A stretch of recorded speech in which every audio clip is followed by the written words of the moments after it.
Salutations dans notre méditation, notre Dieu est merveilleux, qui s'intitule « En harmonie avec Dieu ». Invoque-moi au jour de la détresse, je te délivrerai et tu me glorifieras. Psaume 50, verset 15. Paul Ratsara n'a jamais su qui avait mis du poison dans sa nourriture, mais quel que soit cet individu, il voulait le tuer.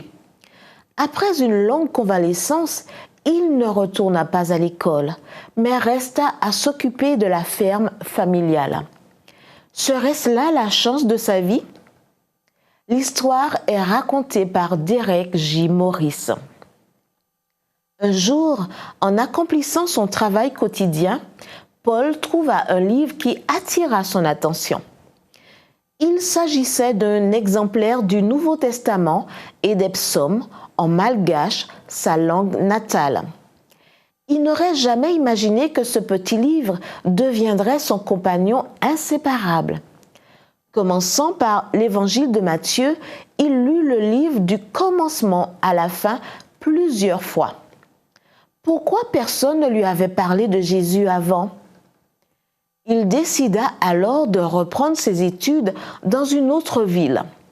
Là, il commença à fréquenter une église chrétienne, y devint rapidement un dirigeant de la jeunesse et, plus tard, pasteur. Depuis lors, selon Derek Morris, Paul se consacra à partager l'évangile de Jésus-Christ, même au péril de sa vie. L'une de ces expériences difficiles eut lieu à Kinshasa, la capitale de la République démocratique du Congo.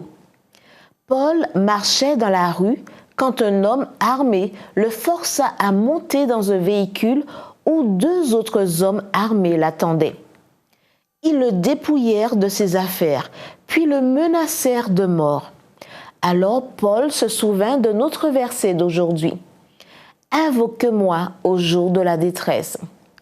Un sentiment de paix profonde inonda son cœur. « Je suis un missionnaire venu de Madagascar et je suis ici pour servir Dieu et l'humanité, y compris vous, leur dit-il. » Peu après, les criminels commencèrent à se disputer. Finalement, leur chef dit « Nous ne lui ferons aucun mal, c'est un homme de Dieu. » Soudain, le véhicule s'arrêta et ils lui dirent « Pasteur, vous êtes libre, vous pouvez partir. » Que fit Paul? Au lieu de fuir, il leur demanda de le ramener en ville. Ils acceptèrent et sur le chemin du retour, ils lui rendirent ce qu'il lui avait volé et lui indiquèrent quelle rue ne pas prendre parce qu'il pouvait y avoir des bandits. Qu'a appris Paul Ratsara de son expérience? J'ai appris, dit-il, que pour vivre, il faut d'abord être prêt à mourir.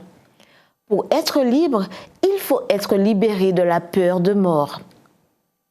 Ma prière quotidienne est d'être en harmonie avec Dieu à chaque instant et de croire que ses anges sont avec moi. Être en harmonie avec Dieu à chaque instant. Comme prière, ce n'est pas mal pour commencer la journée, n'est-ce pas? Prions.